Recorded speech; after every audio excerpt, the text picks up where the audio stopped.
사랑하는 성도 여러분, 한 주간 평안하셨습니까? 날씨가 이제 추워졌습니다. 감기 조심하시고 또 옷 따뜻하게 입으시고 건강관리 잘 하시길 바랍니다. 오늘도 이렇게 반갑게 함께 하나님 앞에 예배드리게 되어서 감사드리고 모든 영광 하나님 받으시길 원하며, 이 시간 우리는 신실한 마음으로 하나님이 기뻐하시는 추수감사절 예배를 하나님 앞에 드리도록 하겠습니다. 다 같이 묵상기도 드리겠습니다.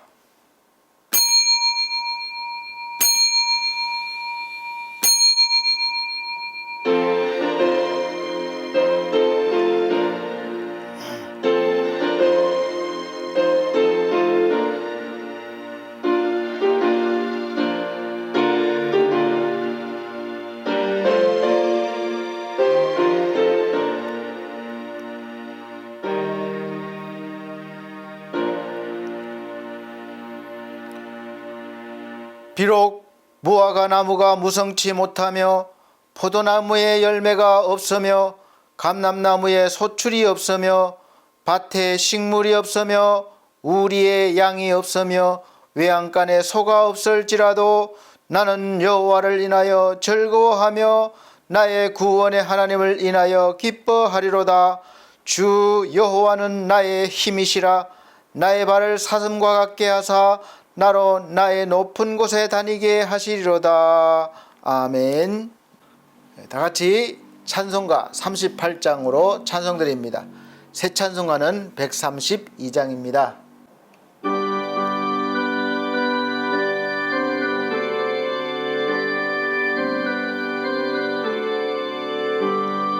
주의 영광 빛나니 할렐루야. 성도들은 주 앞에 할렐루야. 보좌 앞에 천사도 할렐루야. 주의 사랑 크셔라 할렐루야. 하늘 이여 땅 이여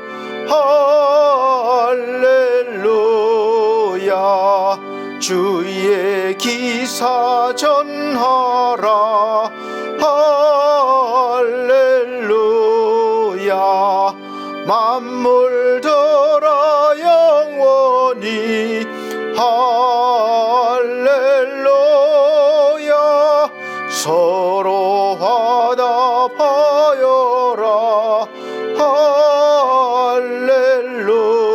할렐루야.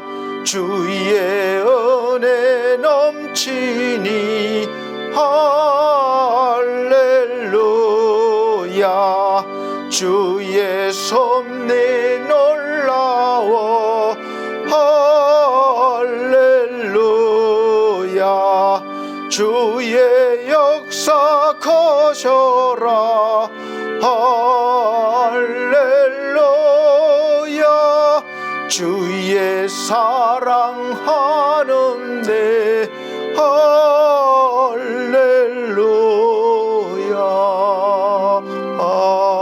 아멘. 성시교독 교독문 65번, 새 찬송가는 106번, 감사절 2번입니다. 새 성경책하고 전 성경책하고 약간 내용이 다를 수가 있습니다. 자막 보시고 천천히 함께 큰 소리로 제가 한 절, 우리 성도님들께서 한 절 봉독해 나가도록 하겠습니다. 할렐루야. 우리 하나님을 찬양하는 일이 선함이여 찬송하는 일이 아름답고 마땅하도다. 여호와께서 예루살렘을 세우시며 이스라엘의 흩어진 자들을 모으시며 상심한 자들을 고치시며 그들의 상처를 싸매시는도다. 그가 별들의 수요를 세시고 그것들을 다 이름대로 부르시는도다. 우리 주는 위대하시며 능력이 많으시며 그의 지혜가 무궁하시도다.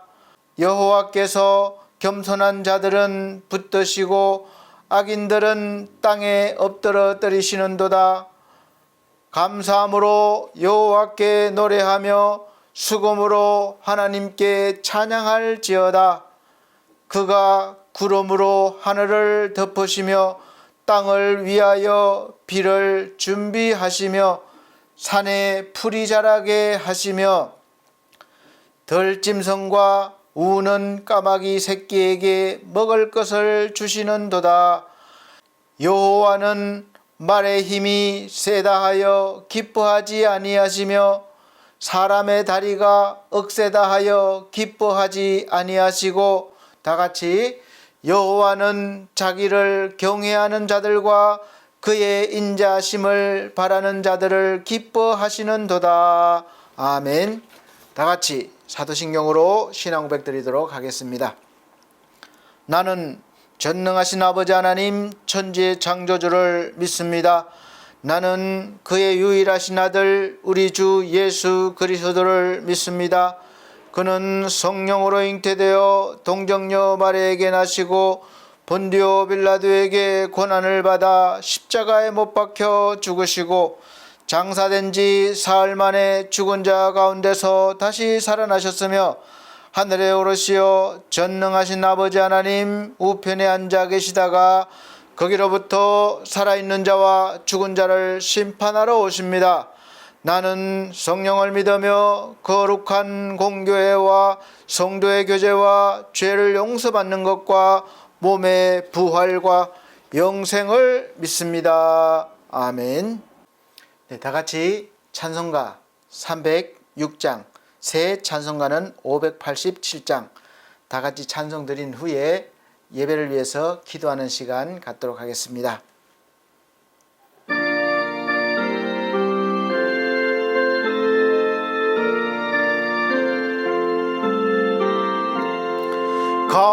감사하는 성도여 주소 찬송 부르세.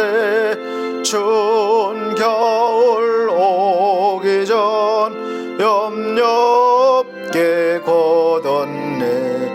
하나님이 우리에게 일요일 양식 주시네.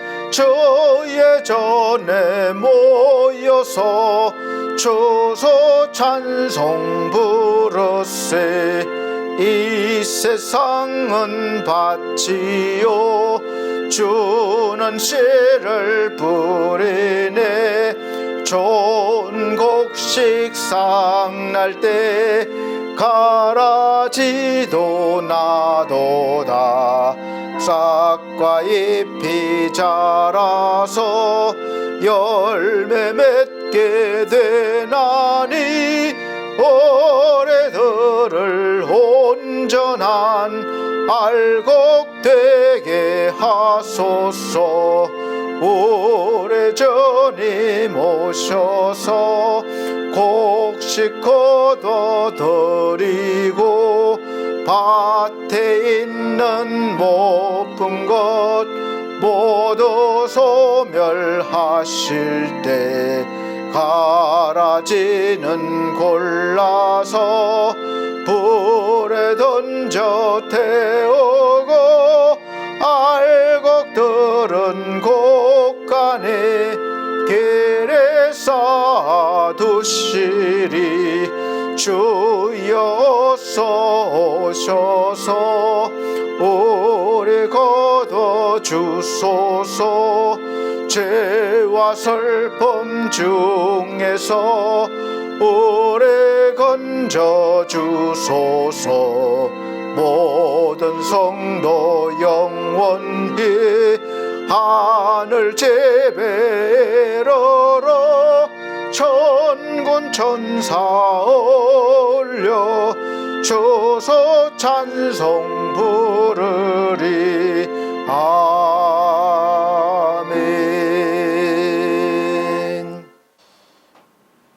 사랑이 많으신 우리 아버지 하나님, 벌써 11월 달이 다 지나가고 있으며 이제 마지막 한 달을 남겨두고 있습니다. 연초에 우리가 하나님 앞에 소망하며 또 다짐했던 일들이 이 시간 얼마나 자라고 또 열매가 되었는지 되돌아 봅니다. 사실 우리가 하는 것은 별로 없습니다. 다 하나님의 은혜로 이루어진 것들이며 또 하나님 앞에 우리가 무엇을 드릴 수가 있겠습니까? 다 하나님의 것임을 고백드리고 또 하나님의 의에 의해서 이루어짐을 고백드립니다. 그럼에도 불구하고 하나님께서 은혜에 감사하기 위해서 이렇게 추수감사절의 예배를 통해서 은혜를 깨닫게 해주시니 감사합니다.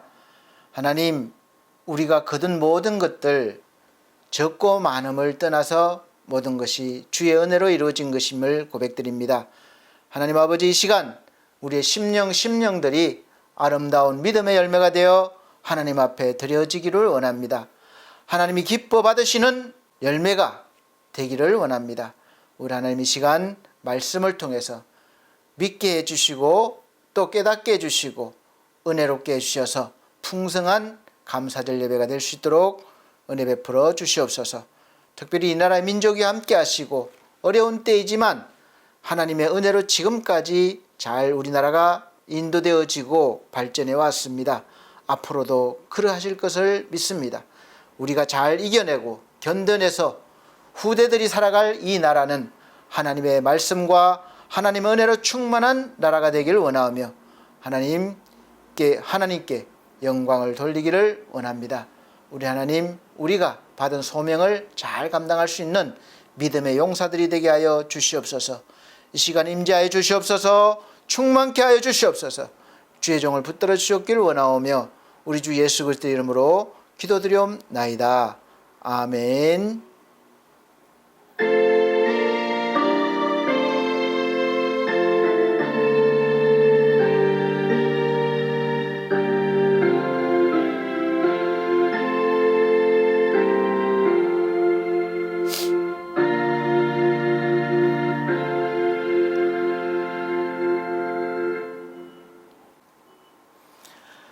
네, 감사합니다. 오늘 이 시간 하나님께서 우리에게 주시는 하늘의 양식은 신약 성경입니다. 요한복음 15장 1절로부터 8절 말씀입니다. 요한복음 15장 1절로부터 8절 말씀 제가 천천히 봉독해 드리도록 하겠습니다. 내가 참 포도나무요 내 아버지는 그 농부라. 무릇 내게 있어 과실을 맺지 아니하는 가지는 아버지께서 이를 제버리시고 무릇 과실을 맺는 가지는 더 과실을 맺게 하려 하여 이를 깨끗게 하시느니라. 너희는 내가 일러준 말로 이미 깨끗하였으니 내 안에 거하라. 나도 너희 안에 거하리라. 가지가 포도나무에 붙어 있지 아니하면 절로 과실을 맺을 수 없음같이 너희도 내 안에 있지 아니하면 그러하리라. 나는 포도나무요 너희는 가지니 저가 내 안에 내가 저 안에 있으면 이 사람은 과실을 많이 맺나니 나를 떠나서는 너희가 아무것도 할 수 없음이라. 사람이 내 안에 거하지 아니하면 가지처럼 밖에 버리워 말라지나니 사람들이 이것을 모아다가 불에 던져 사르느니라. 너희가 내 안에 거하고 내 말이 너희 안에 거하면 무엇이든지 원하는 대로 구하라. 그리하면 이루리라. 너희가 과실을 많이 맺으면 내 아버지께서 영광을 받으실 것이요 너희가 내 제자가 되리라. 아멘. 사랑하는 성도 여러분, 한 주간 잘 보내셨죠? 날씨가 좀 추워졌습니다. 옷 따뜻하게 입으시고 다니시길 바랍니다. 이제 전주에 광고 말씀드린 것 같이 이번 주는 우리가 추수감사절 예배로 하나님 앞에 예배를 드리고 있습니다. 추수감사절 하면 우리는 항상 나에게 있는 것 중에 무엇을 얼마나 드려야 할까를 우리가 생각하고 고민하지 않을 수가 없습니다. 많이 받았으면 복을 받았고 또 은혜를 받았고 그래서 감사하는 믿음으로 감사 예배를 드릴 때가 많았을 것입니다. 또 드리는 것도 나름대로 많이 드릴 수가 있습니다. 그리고 생각보다 가진 것이 적거나 기도하면서 열심히 성실히 계획했던 일들을 진행했는데 또 보기보다는 생각보다는 수확이 적거나 또 없으면 우리가 감사가 나오지 않고 계산적으로 될 수밖에 없습니다.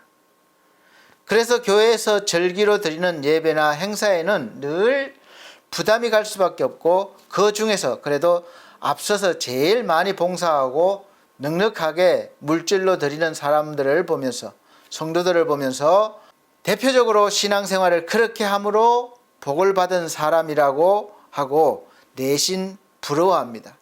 그렇게 하지 못하는 자신은 마치 믿음이 없거나 적은 사람처럼 하나님에 대해서도 늘 자신이 없게 된 거죠. 사랑하는 성도 여러분, 전주에 오늘 예배는 추수감사절 예배로 드린다고 말씀드렸는데 여러분은 무엇을 얼마나 준비하시고 나오셨고 또 어떤 마음으로 지금 예배를 드리시고 계십니까? 잊어버리고 있었네. 마음이 찔리십니까? 아니면 그래도 내가 이만큼은 준비했습니다. 이런 마음입니까? 지난 1년을 생각해 보니까 내 믿음보다 더 많이 하나님께서 주신 것 같아서 그래도 감사한 마음이 생겨서 좀 내 믿음보다 넉넉하게 하나님 앞에 드릴 것이 있습니까? 아니면 연초에 내가 소원기도를 드리고 기대하면서 열심히 땀 흘리고 성실히 노력했는데 생각보다 결과가 좋지 않아서 실망하신 마음으로 어쩔 수 없이 예배를 드리고 계십니까? 우리는 어쩔 수 없이 본능적으로 내가 원하는 것이 이루어진다든지 또 내 손에 열매가 많아야 하나님의 은혜라고 믿고 자연스럽게 감사하고 반대로 내가 원하는 것이 이루어지지 않고 오히려 더 힘들어진다든지 내 손에 이 열매가 없으면 감사할 수 없는 그런 사람들이에요. 그런 존재입니다. 마음으로 감사하는 마음이 안 생기는데 마음속에서부터 그런 마음이 안 생기는데 어떻게 우리가 기뻐하면서 감사할 수가 있겠습니까? 믿음으로 그렇게 하라. 그러할 만한 믿음도 없는데 어떻게 그래요? 나의 형편을 보고 하나님을 바라보면 믿음도 감사도 나오지 않을 경우가 대부분입니다. 그런데 성경에서는 계속해서 하나님께 감사하라, 범사에 감사하라, 기뻐하라는 말씀이 선포되어지고 있습니다. 그럼 우리가 할 수 없는데 계속 말씀만 그렇게 하시겠습니까? 할 수 있기 때문에 하나님은 말씀하고 계시는 것입니다. 그리고 하나님께서는 우리의 일부분이 아니라 인생 전체의 열매를 원하시고 계시는 거예요. 그래서 인생에서 좋은 열매를 맺게 하시기 위해서 끊임없이 성령을 통해서 인도하시고 감동 주시고 역사하시고 계시는 것입니다. 도우시고 계시는 거예요. 그래서 오늘 말씀도 나는 포도나무여 너는 가지니 포도나무에 붙어 있으면 열매가 맺을 것이다 이렇게 말씀하셨습니다. 그리고 그래서 항상 너와 함께 하겠다.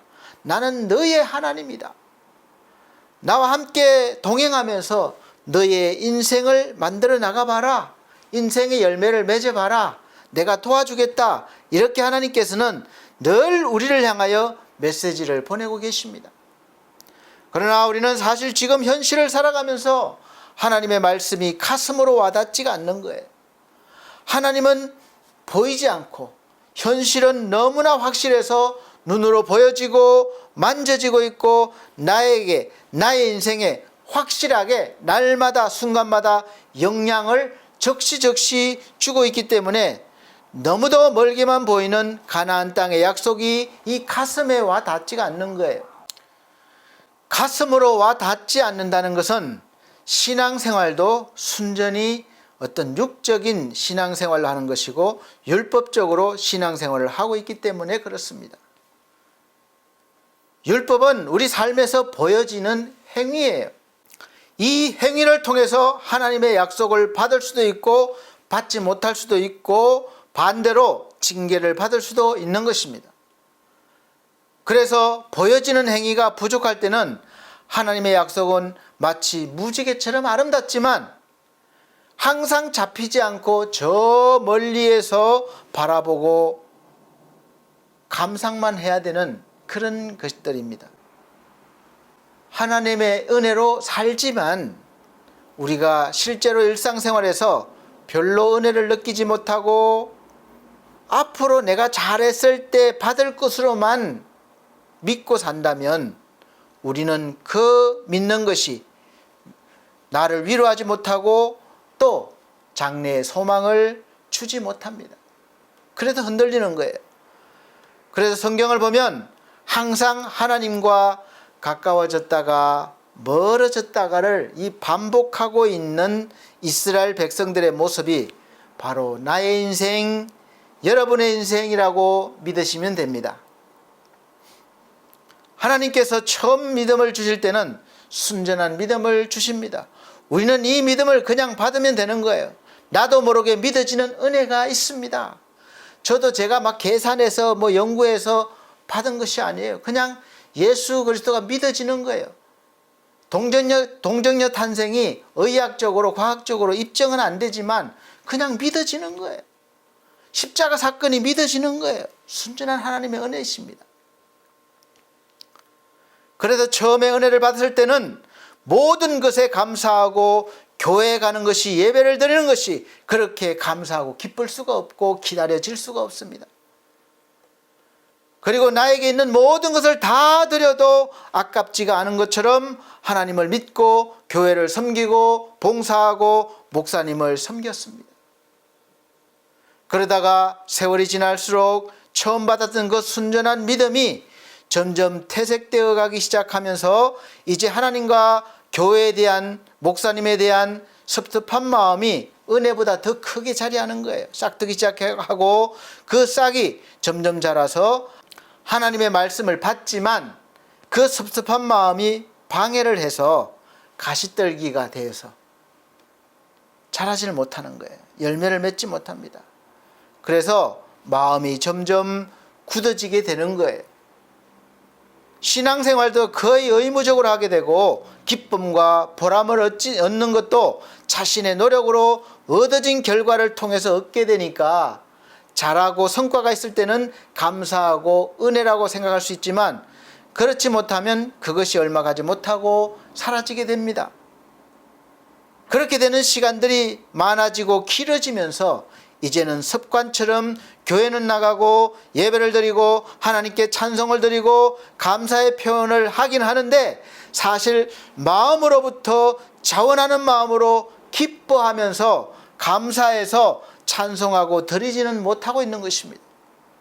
그래서 교회에서도 늘 자기가 가지고 있는 것의 일부를 떼어서 얼마만큼 드릴까를 고민하게 되는 거예요. 신앙생활을 마치 보상처럼 하기 때문에 이런 현상이 찾아오는 것입니다.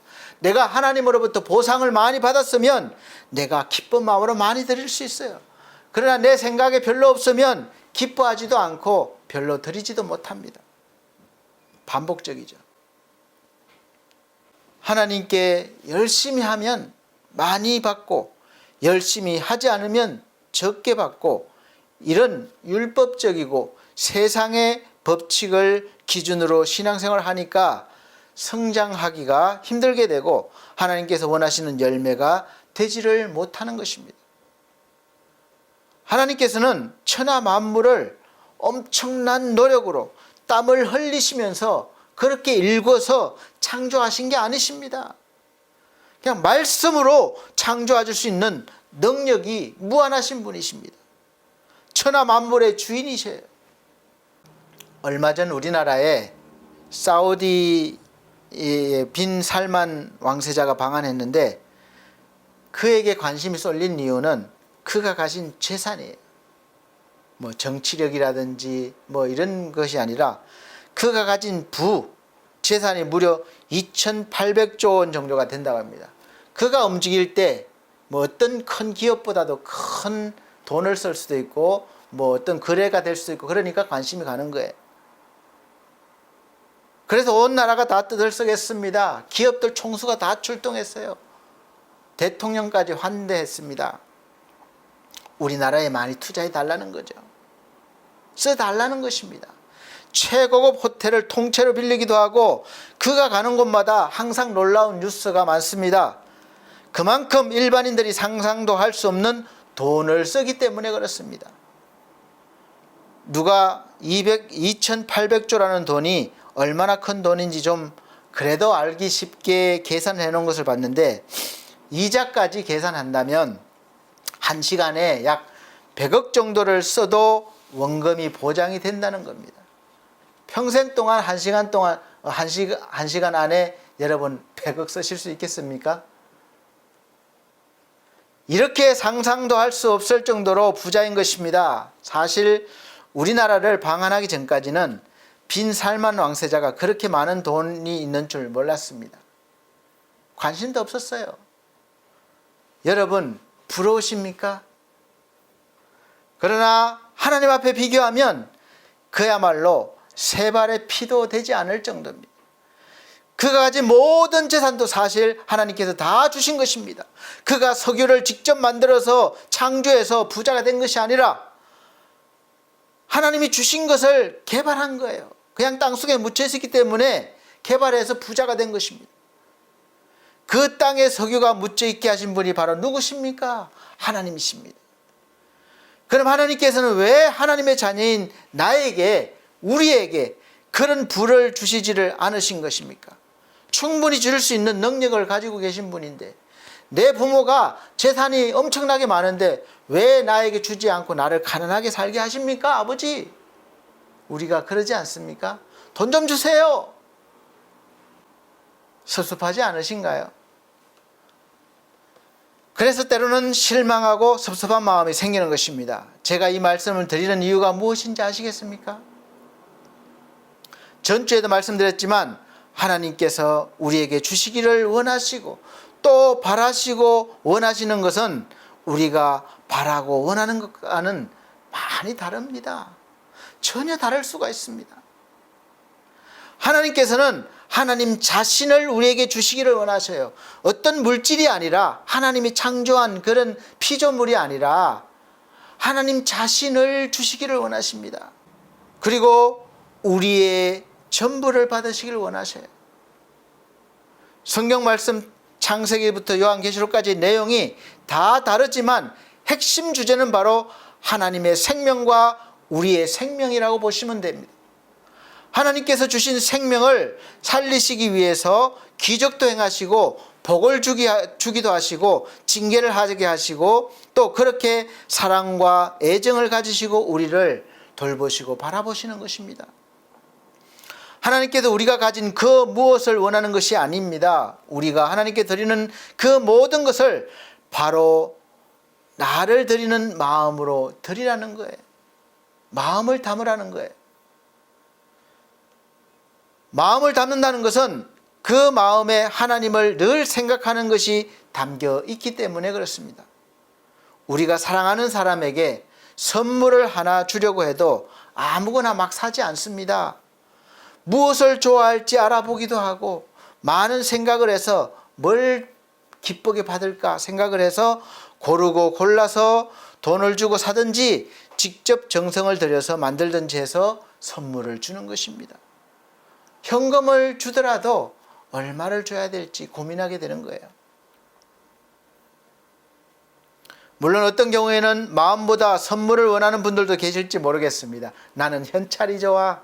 마음이 없어도 돼. 현금만 많이 줘. 그런 분도 계시겠죠.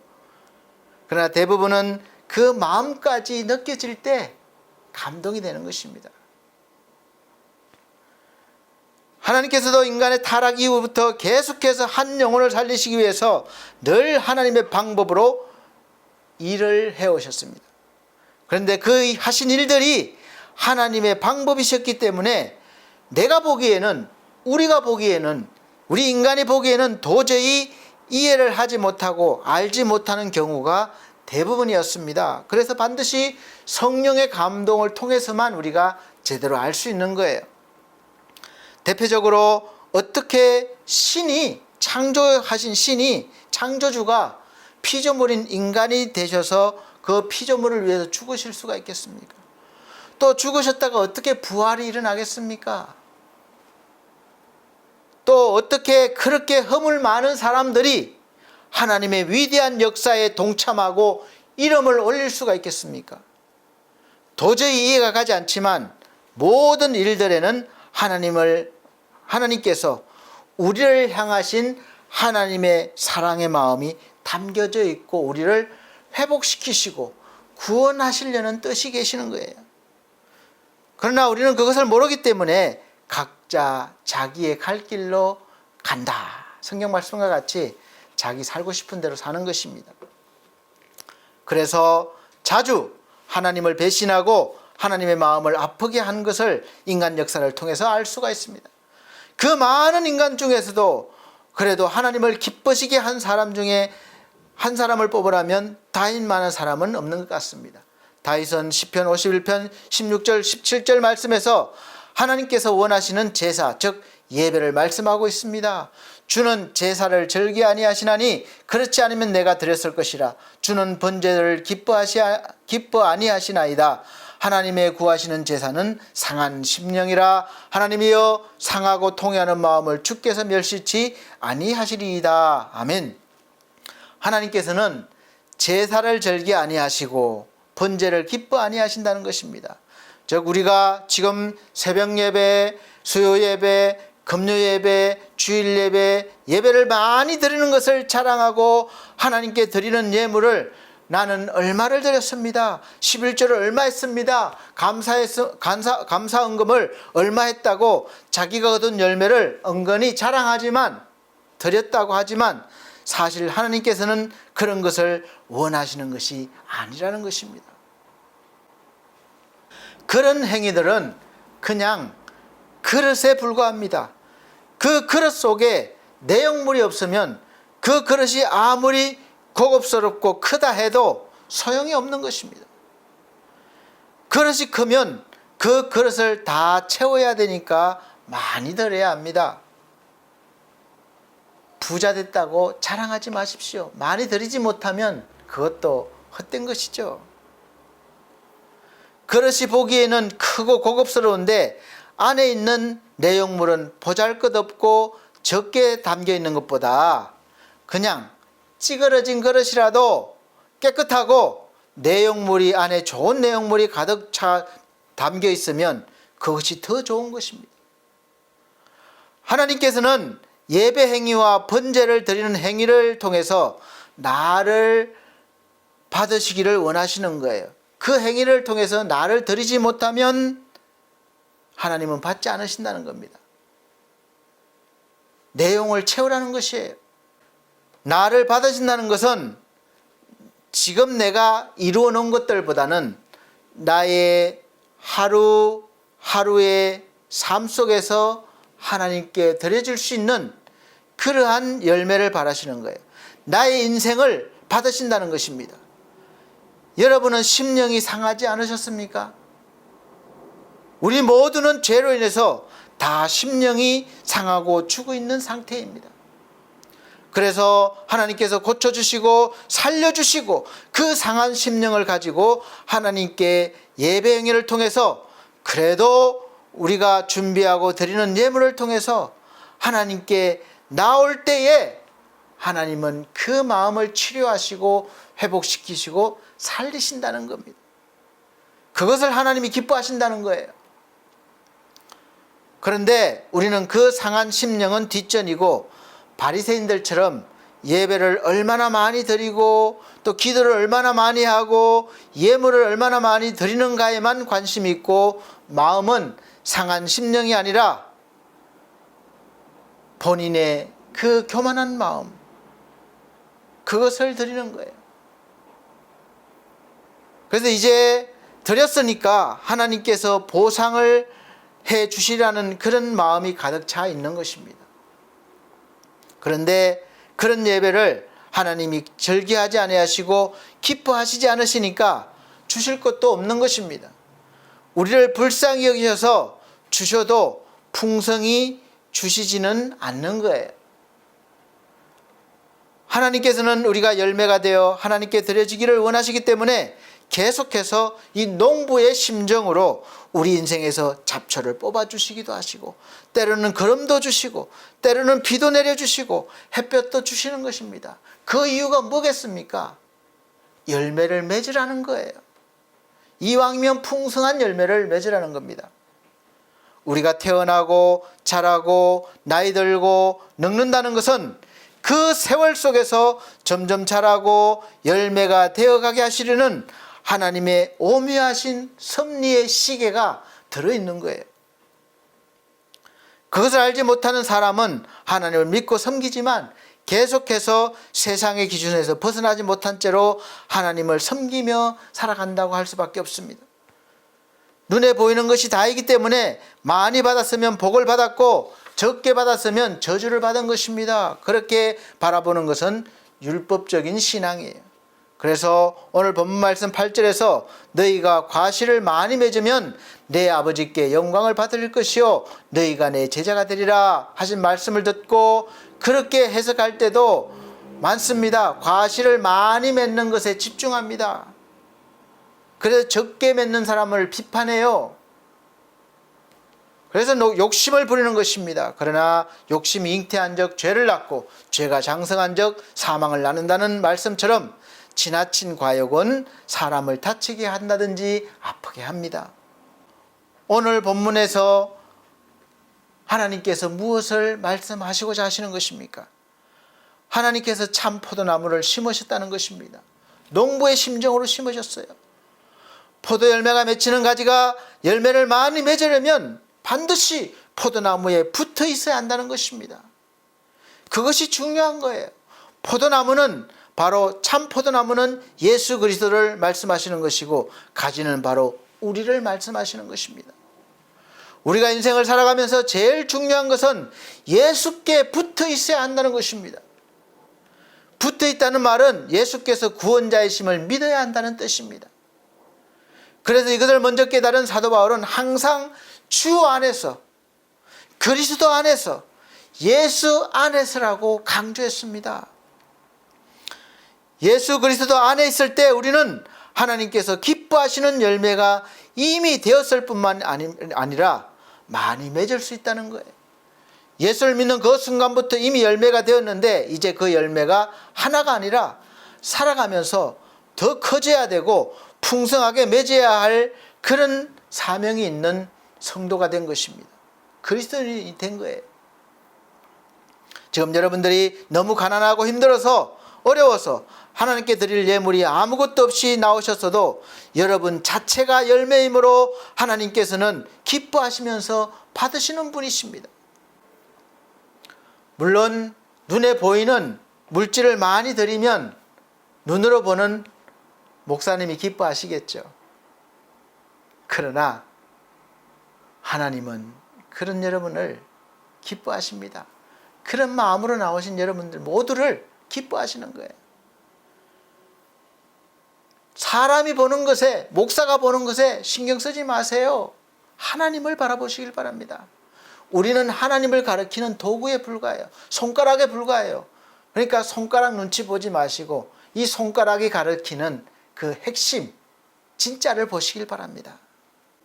우리는 우리 인생에서 눈에 띌 만한 업적을 남기거나 칭찬받을 만한 일을 해야 하나님 일을 했다고 자랑스럽게 생각하고 내세우지만 사실은 우리 인생 자체가 믿음으로 예수 안에서 살면 정말 귀한 인생이고 위대한 인생이 되는 것입니다.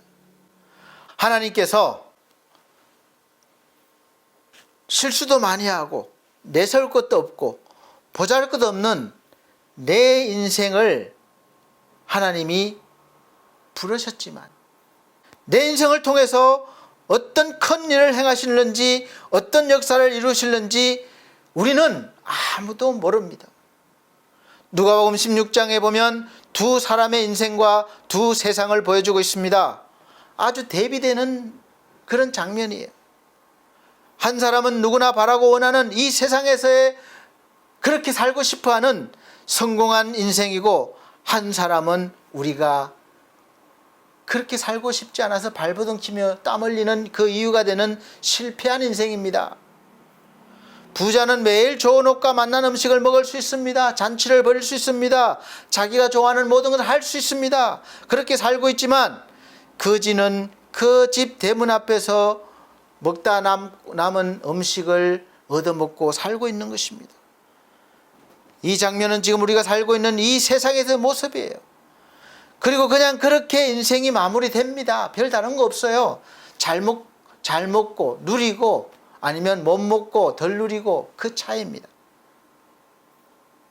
그렇게 인생이 마무리돼요.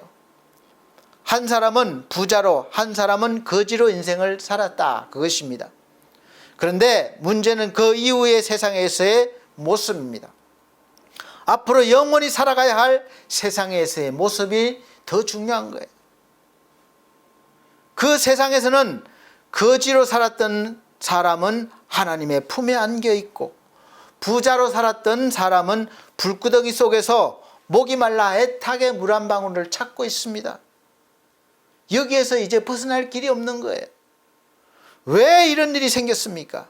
성경에서는 자세히 말씀하고 있지는 않습니다. 그러나 중요한 것은 하나님의 품에 안겨 있는 사람은 거지가 아니라 나사로라는 이름을 가진 것입니다.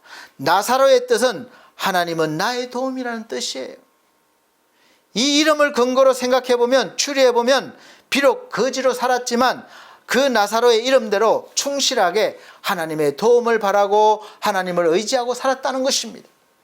그러나 부자는 그냥 자기의 능력으로 자신이 이루어놓은 것을 의지하고 누리며 살았습니다. 그래서 하나님 앞에 이름도 기억되지 못하고 있습니다. 그냥 부자예요.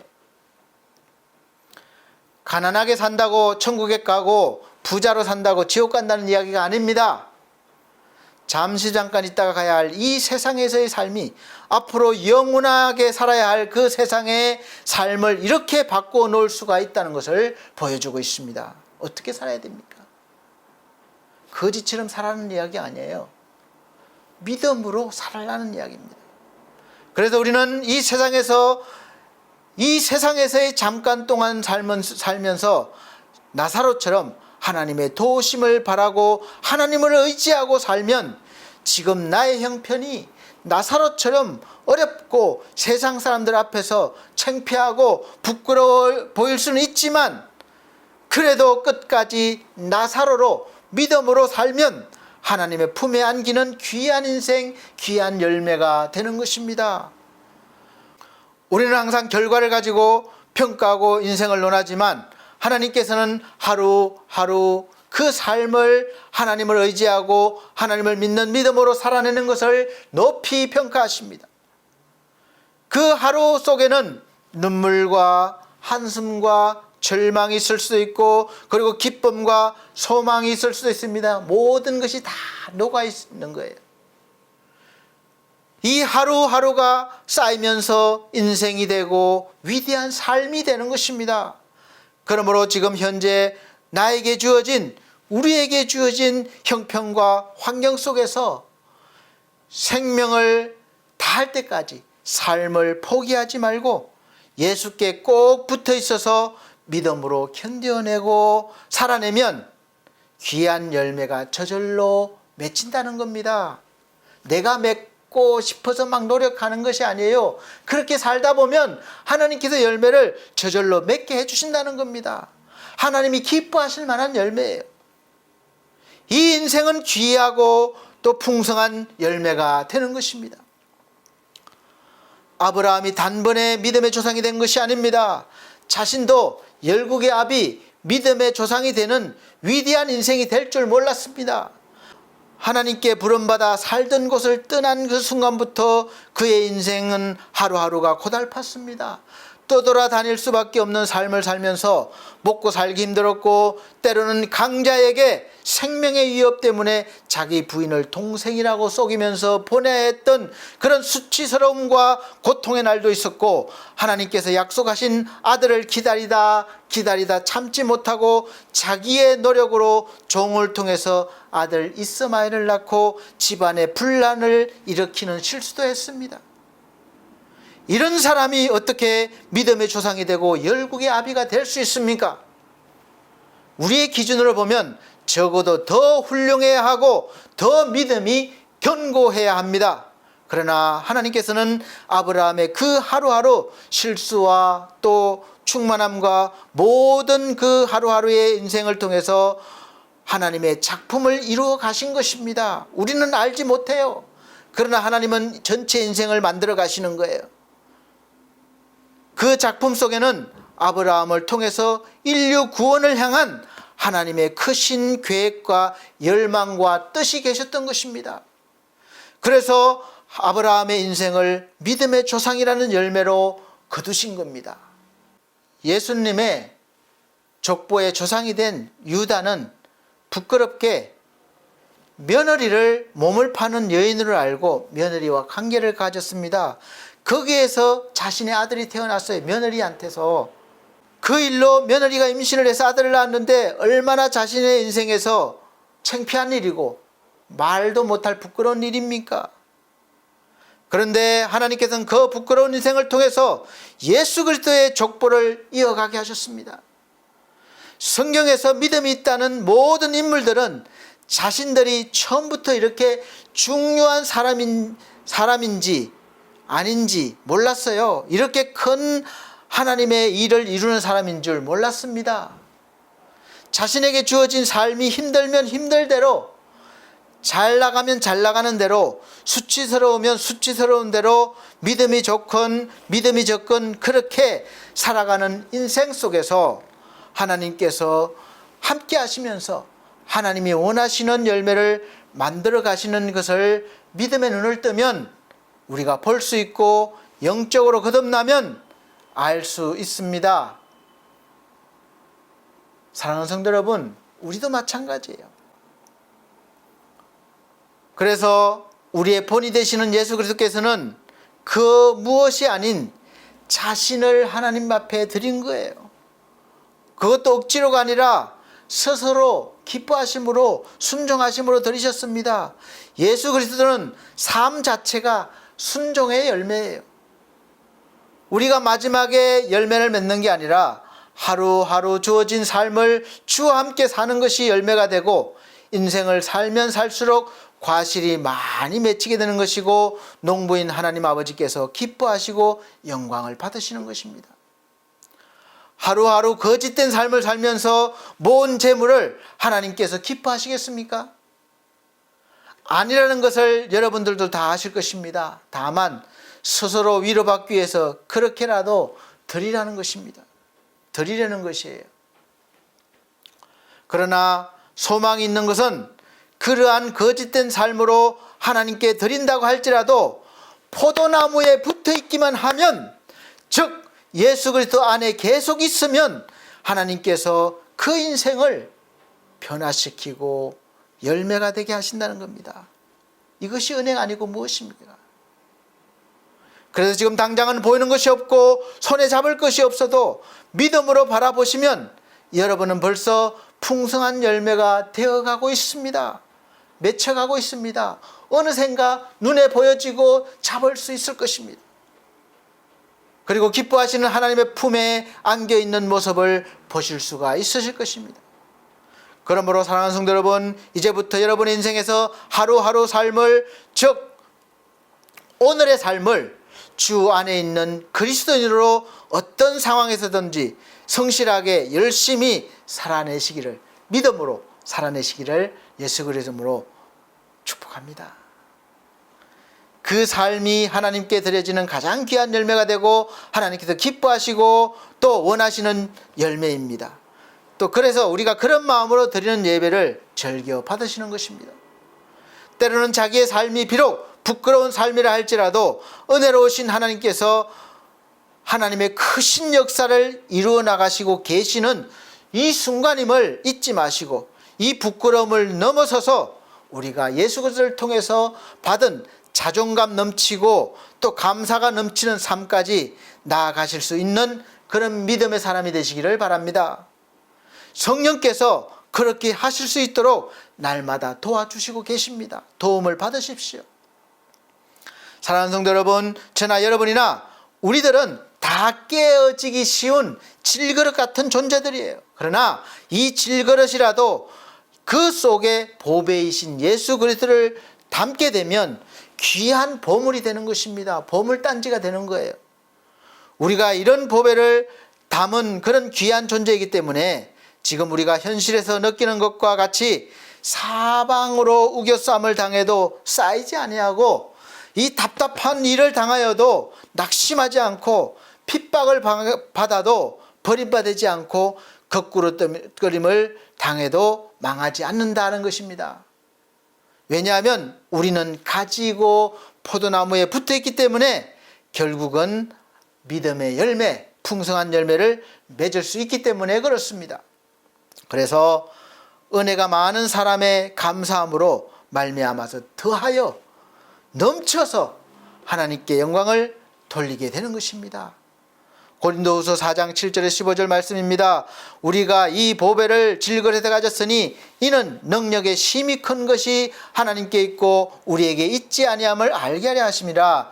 우리가 사방으로 우겨쌈을 당하여도 쌓이지 아니하며, 답답한 일을 당하여도 낙심하지 아니하며, 핍박을 받아도 버림받지 아니하며, 거꾸로 떠림을 당하여도 망하지 아니하고, 우리가 항상 예수 죽인 것을 몸에 짊어지면 예수의 생명도 우리 몸에 나타나게 하려 함이라. 우리 산자가 항상 예수를 위하여 죽음에 넘겨움은 예수의 생명이 또한 우리 죽을 육체에 나타나게 하려 함이니라. 그런즉 사망은 우리 안에서 역사하고 생명은 너희 안에서 역사하느니라. 너희 안에서 하느니라. 기록한 바 내가 믿는 고로 말하였다 한 것 같이 우리가 같은 믿음의 마음을 가졌으니 우리도 믿고 또 고로 또한 말하노라. 주 예수를 다시 살리시니가 예수와 함께 우리도 다시 살리사 너희와 함께 그 앞에 서게 할 줄을 아노니, 모든 것을 너희를 위하여 하는 것은 은혜가 많은 사람의 감사함으로 말미암아 더하여 넘쳐서 하나님께 영광을 돌리게 하려 함이라. 아멘. 이게 바로 여러분 우리의 인생입니다. 감사함으로 말미암아 더하여 넘쳐서 하나님께 영광을 돌린다.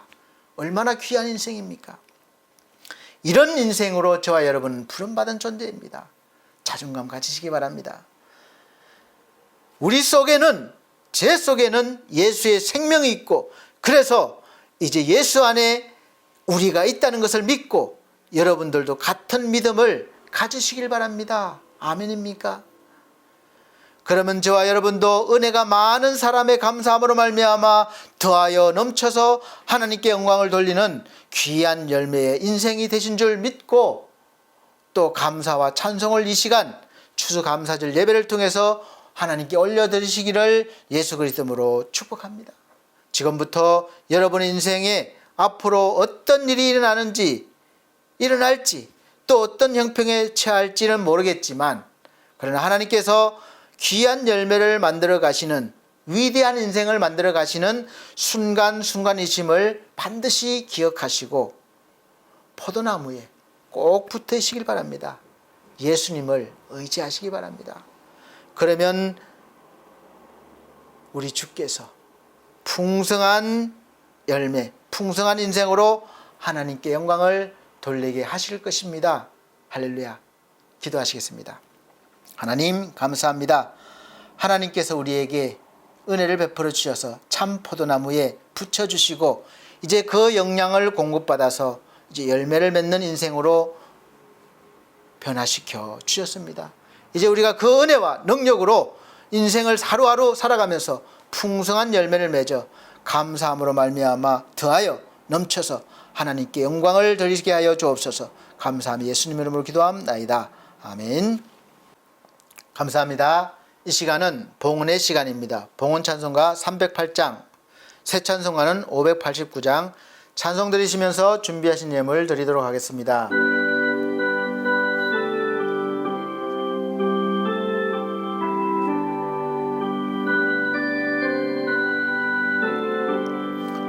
넓은 들에 익은 곡식 황금 물결 되치며 어디든지 태양빛에 향기 진동하도다.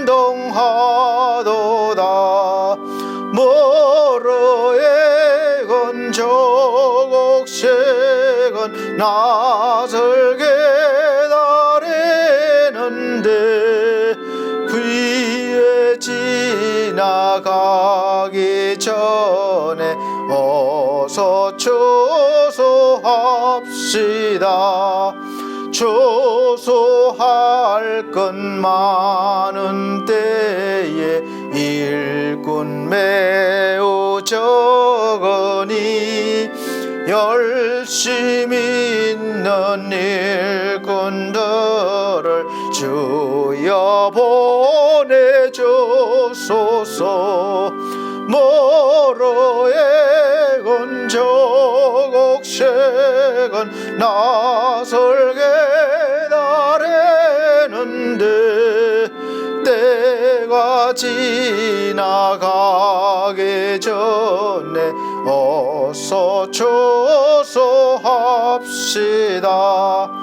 먼동 틀 때 일어나서 일찍 들에 나가 황혼 때가 되기까지 주수하게 하소서.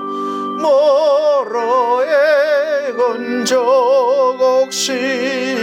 낯을 기다리는데 때가 지나가기 전에 어서 조소합시다. 고도들은 모든 알고 전국 창고들인 후 주가 베풀 잔치 자리 우리 참여하겠네. 모로의 건조곡식은 낯을 기다리는데 귀에 지나가기 전에 어서 조소합시다. 아멘. 감사합니다. 드린 예물 위해서 기도드리겠습니다. 전주에 드린 예물 이렇게 자막으로 올려드리고 있습니다. 사랑과 은혜가 풍성하신 우리 아버지 하나님, 하나님 앞에 귀한 열매를 드립니다. 하나님이 주신 모든 것 감사하며 11조를 드립니다. 또 감사 예물 드립니다. 특별히 추수감사절 예물 김상숙 전사님 드렸습니다. 그리고 귀한 영혼 구원을 위해서 건순난 우리 선생님 또 예물 드렸습니다. 날마다 귀한 손길들 기억하시고 하루하루 귀한 삶 속에서 풍성한 열매를 이루어가게 도와주시고 위대한 인생으로 하나님께서 인도해 주심을 믿고 감사합니다. 우리가 인생 마칠 때에는 하나님 앞에 귀한 열매가 되어 풍성히 드릴 수 있는 영광을 드릴 수 있는 그런 존재들이 다 되게 하여 주시옵소서. 예수 그리스도 이름으로 축복하고 기도함나이다. 아멘. 네, 감사합니다. 교회 앞에 교회 소식 전해드리겠습니다. 2022년도 교회 표현은 영의 사람으로 사는 사람, 사도행전 2장 14절로 17절 말씀입니다.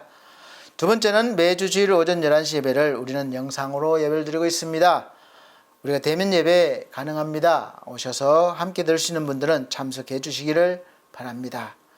세 번째는 우리 성도들의 가정과 직장과 사업을 위해서 기도해 주시고 우리 연약한 성도들 건강회복과 믿음회복을 위해서 기도해 주시기를 바랍니다. 특별히 우리 반석교회를 위해서 세워주신 하나님의 기업인 엘피스 제가복지센터와 엘피스 홈케어를 위해서 기도해 주시길 바랍니다.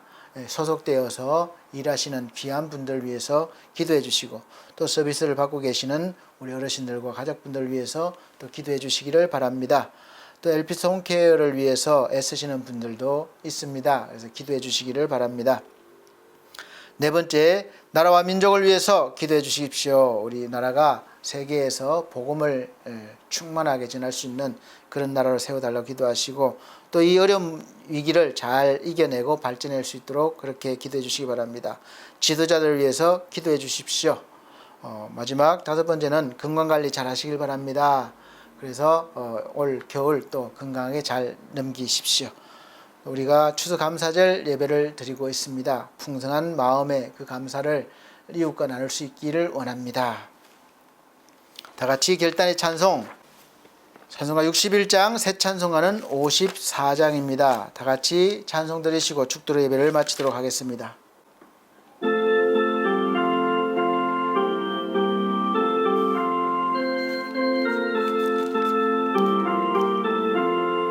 주여 복을 구하오니 편히 가게 하시고 사람마다 전해로 이기도록 하시고 광야 같은 세상에서 항상 인도하소서. 주의 복된 말씀 듣고 무한 감사합니다. 구원받은 주의 성도 열매 맺게 하시며 하나님이 우리 함께 항상 계시옵소서. 아멘.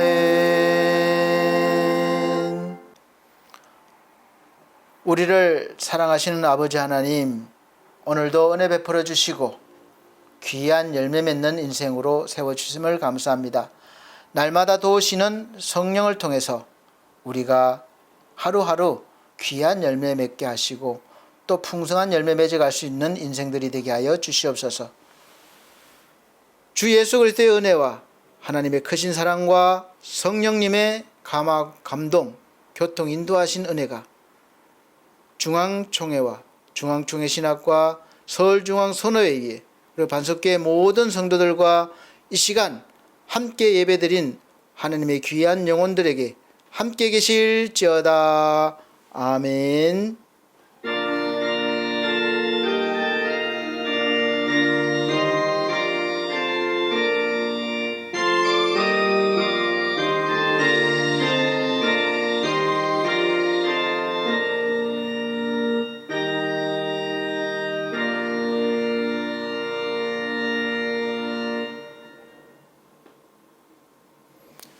감사하면 하나님께 영광 돌립니다.